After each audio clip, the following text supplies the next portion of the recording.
Hello, viewers. This is Scott, and I'll be giving a report for my Thrift Savings Plan group members, or TSP, on a couple of economic reports that I believe are important to look at. They give a lot of forward-looking clues about what's going on with our economy.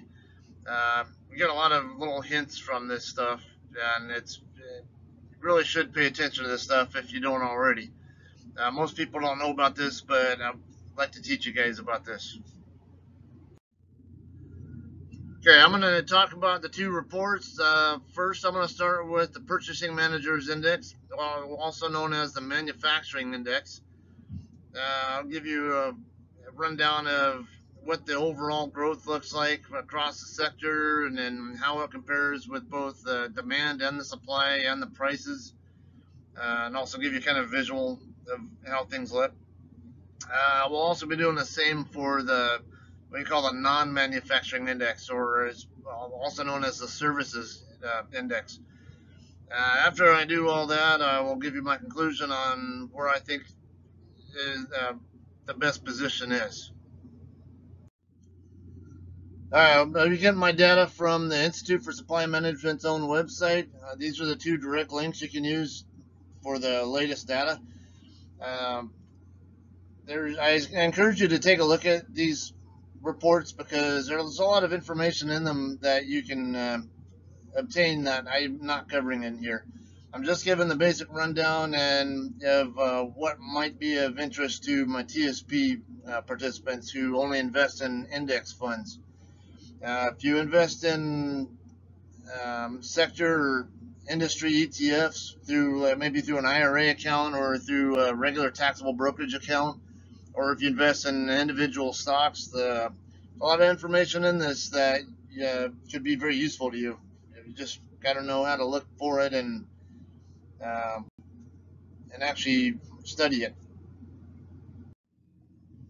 Okay, on the manufacturing side, there are 18 industries.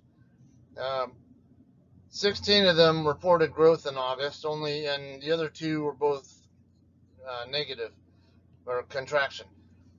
Um, these the growth and the expansion and contraction won't always add up to 18. By the way, it's sometimes you might have one or two or whatever that are neutral. So it looks very positive overall for across the sector. So this is a good sign for stocks in general. All right, the next two slides I'll be showing you what kind of responses industry insiders within the manufacturing sector actually gave to the Institute for Supply Management. At this point, I'm going to encourage you to hit your pause button and read through these so you can get your own idea what kind of consensus the people, the companies within the sector have, and each of these responses will also tell you what industry the response came from. Okay, again, use your pause button to read through this fully. I'll just give you a quick little rundown here that overall, industry insiders seem to be very upbeat about the strength of business still, which again is a very positive thing for stocks.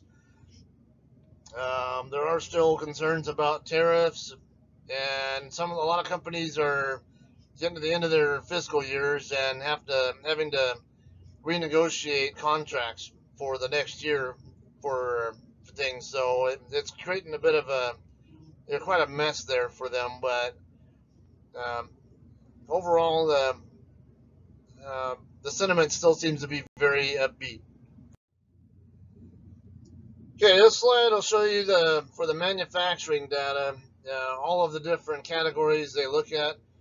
Um, I'm not going to go into detail on these because a lot of this information I'm going to cover in some of the other slides. Some of this information I won't cover at all, but just to give you a general idea, on the real ISM reports, they go by 50, or basically 50 would be half the companies in the industry, their responders are reporting growth and half are reporting declines or contraction. Um, what I have here is what the deviation is from that 50 value. So a good example, like the very first one, the PMI number, or the overall sentiment. Um, in August, I have 11.3, but really that means 61.3, because it means 11.3% more than the midpoint, or half and half is reporting growth. We want to see positive numbers on most all this stuff here. The more positive and higher positive we see, the better it is. The more negative it is, the less we want to see it. Okay, this slide is going to give you a comparison of the overall or PMI sentiment versus what the overall demand is. The blue bars indicate the overall sentiment. You know whether companies are expecting or feel like they're growing or contracting. The orange bars give you an idea how much they believe their new orders are increasing or decreasing. The gray bars indicate the backlog of orders, also with increasing or decreasing, and the yellow indicates new export orders.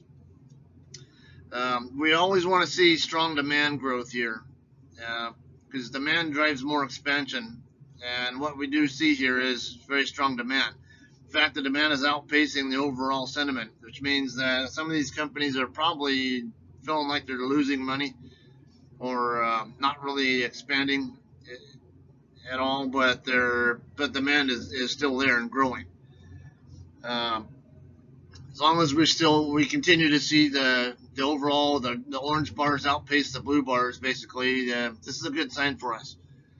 Now, how much of that demand is coming from domestic sources and how much is coming from global sources is an area that I am always interested in, because that gives an idea of whether we should focus our attention on domestic stocks or global stocks. And what you see here, the new export orders, is not keeping up with the overall sentiment, let alone the overall demand. So in other words, most of the new orders growth is coming from domestic customers, versus and not so much from the foreign customers. Now, the growth is growing on both ends overall, but the strength is clearly coming from the domestic side. All right, this slide gives you an idea of what the supply system looks like compared to the overall sentiment on the manufacturing sector, at least. Okay, the blue bars are the same numbers or same information you're going to see on all these PMI data. It's reading the same information. The orange bars on this one are supplier deliveries, which basically gives you an idea of how well the transportation industry is keeping up with the overall sentiment, I guess, is the easy way to explain this. The gray bars are inventories, or inventory growth, and the yellow bars are customer inventories. Now, the difference between inventory and customer inventories is basically the link between A and B and between B and C. If you think of A being the raw material providers and then B being the middlemen, or the manufacturers or processors or what have you, and then C would be like the end users. So the gray bars basically represent how well the inventories are building up for the A to B link, and the yellow bars represent what's going on with the B to C link. As you see, the inventories are actually dropping on the B to C link, or between the middlemen and the end users. This could be a problem at some point in time in the future, because this could mean that the bottom end users could end up running out of supplies to sell. But there is plenty of demand there. The question is, can the transportation industry keep up with it and keep the bottom end supplied? Or are they going to keep playing the load up on one side and then kind of abandon that one temporarily and then try to help out on the bottom end, which I have seen. But um, lead times, that's another thing that we'll want to be concerned about. Uh, yeah, because when you see the bottom, when you see a decline in inventories, but demand is strong there, you're going to probably see increases in lead times, so basically how long it takes from between when people order what they want and when they actually get it. Um, if the lead time starts getting too long, then customers will start getting apathetic and either just give up or they'll start looking for alternate sources to get their needs met. In either case, that could be um, that could have problems for the economy. But at the moment, it doesn't seem to be showing up on the demand side. So let's hope it stays that way. Also, I would like to be able to see the transportation industry get to where it can keep up with both sides at the same time. All right, the last PMI slide I'm going to show you here will be a comparison of what the PMI looks like versus price growth or contraction. Uh, and the blue bars represent the PMI, while the orange bars represent prices. Now, this one it doesn't really indicate how strongly prices are growing. It only tells how many companies are reporting price growth. So, but the more companies that are reporting price growth, the more likely it is we're going to see stronger price growth as well, which means inflation. Uh, that doesn't, like I said, it doesn't necessarily mean that we're going to see stronger inflation because more companies in reporting growth, though. Um, as I said, it just means that more companies are reporting price growth than are reporting overall growth across their business. It could be more uh, minimal price growth, or it could be very strong. We don't know. There with the number of companies across the sector, but I say as you see the overall price. I mean, across the sector, most of the companies are reporting more growth than prices than they are as a whole.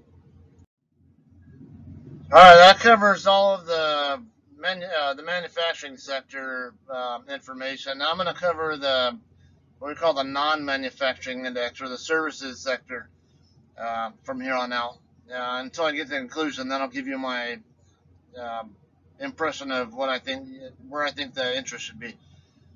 All right, so in the services sector, um, there are 17, 18, I think, industries again in this side.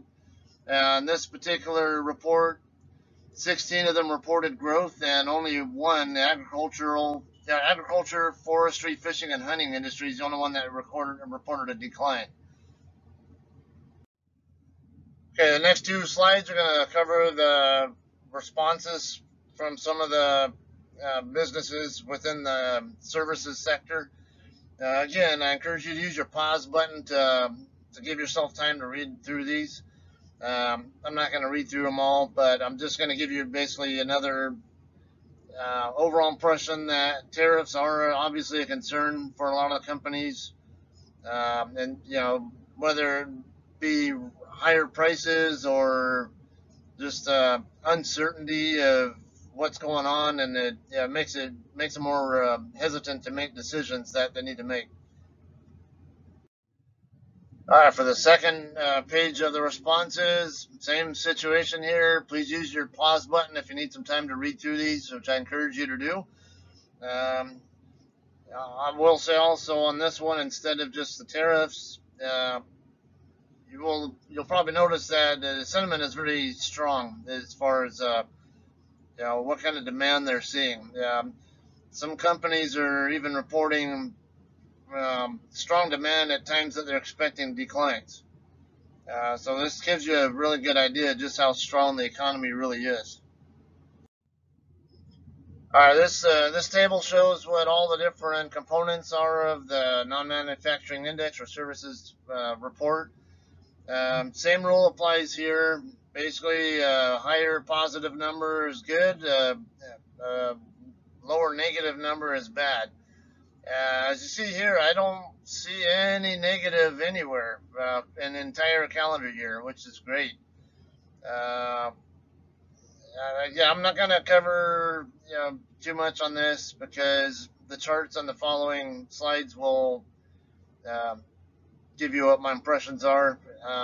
Again, I'm not going to really go over, um, let's say, the business activity or employment information on there. Sometimes employment information could be of interest, but as long as it's growing, then that's a good sign. Um, See, also, again, I'm not going to really cover imports. However, do take note how they are generally weaker the last few months than they were earlier in the year as a whole. So that's something to consider. All right, this slide is going to show you the how the demand looks on the supply sector versus the overall sentiment across the sector. Again, the blue bars indicate what the overall sentiment is, while the orange bars indicate overall demand growth. Uh, the gray bars indicate backlog of orders, or basically how many orders were already in the system before but just haven't been filled. And the yellow bars indicate overall foreign demand. You might have noticed from the earlier slide on the manufacturing or PMI versus demand slide that there's a bit of a difference going on here between overall demand growth versus foreign demand. On the manufacturing slide, you saw that overall demand was very strong, but the foreign demand was, although it was growing, it was lagging quite a bit relative to the overall number. In the services sector, a little bit different story here. As you see, we still have overall demand outpacing the broader sentiment, but uh, foreign demand on the services side is actually doing a pretty decent job of keeping up with the overall demand, which is it's actually a good thing. This gives you a comparison of what the supply side of the services sector looks versus the sector as a whole. Again, the blue bars show what the sentiment across the sector is overall. Uh, in this one, the orange bars indicate supplier deliveries, or in a nutshell, how the transportation industry is keeping up. The gray bars indicate inventories, or what I call the A to B inventories, and yellow bars indicate inventory sentiment, or basically the B to C. Much different story here also on the supply side versus what we saw in the manufacturing sector. Uh, just like we saw with demand, where it's almost a completely different picture. There's another completely different picture with supplies too. As you see here, lower end inventories are actually seem to be outpacing what the overall sentiment is, which is good because if we see more inventory growth at the bottom end, that I think that should help keep the inflation rate under control. Also, uh, the A to B inventories are still growing, just not quite as fast as the overall sentiment. Instead of being negative like the B to C link was on the manufacturing side. So when you see both links growing at different rates, that's a positive sign. That means there's a possibility maybe there's some productivity uh, kinks that need to be worked out, whether it be between across the manufacturing or the supply, or services sectors, or could be transportation related. Uh, don't know, but there have been a lot of comments by respondents in previous reports about how trucking industry is a problem, where there aren't enough trucks to go around to haul the freight that they need.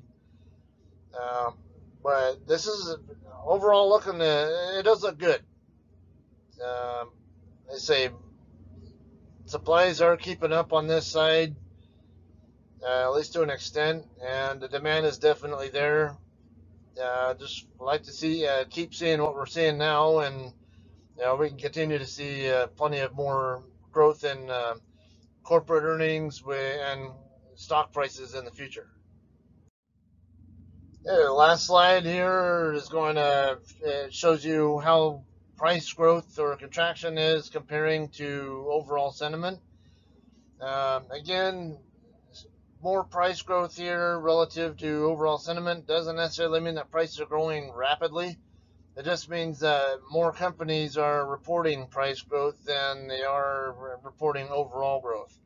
So in other words, basically their cost of running their business might be going up, but their profit margins could be going down. Where they might still be increasing their profits, but just at a smaller rate, or they could be seeing declining profits just because of the prices uh, overall. But again, the overall sentiment, most companies, I mean, more companies than not are still reporting overall growth. As I said, just more than the number reporting overall growth are reporting some form of price growth. That's all that we can really get from this information. So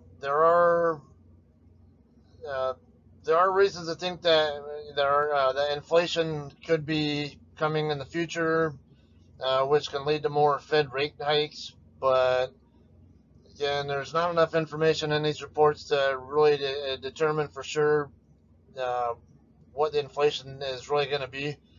Um, we'll have to look to the actual inflation reports for that information. Okay, to include this, I will give you guys my impression about where to focus your attention. I did not include data that I used to compare stocks versus bonds, but I will say that I strongly favor stocks over bonds still at the moment. Based on the information that you saw within here, I have every reason to believe that domestic stocks are still going to outperform international stocks. For the TSP investors, this means you should focus on the CNS funds, and in particular, because most of the demand seems to be coming from domestic sources and not so much from foreign sources, that gives me reason to want to continue to favor that S fund over anything else. So, for that reason, I don't plan to make any changes to my announcement post recommendations that you see in the group. I will continue to say that if you want a all stocks distribution where you have something in CS and I funds all within, I recommend going 30% C, 60% S, and 10% I. If you want to go U.S. stocks only, I still recommend 25% C, 75% S, so you can try to take better advantage of the stronger growth that I think we're going to continue to see from the S fund.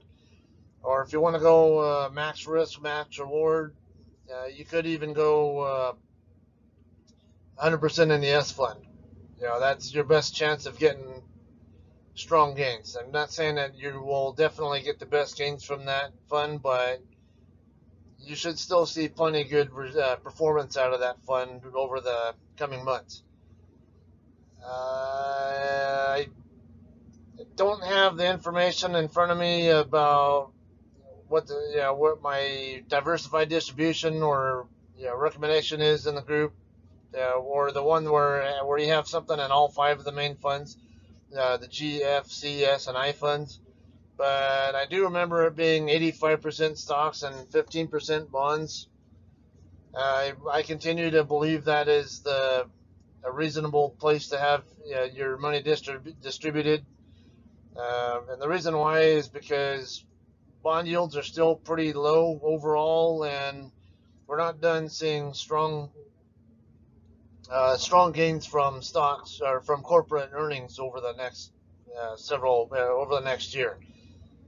I still expect the next 2 quarters to show more than at least 20% earnings growth year over year from companies. So there are going to be more gains to come from stocks, most likely. So again, as I say, focus your attention on the S fund in particular. And that's all I have. If you have any questions or comments, please share it either in the group or comment on it here on my YouTube page, or contact me on my Facebook. Thanks.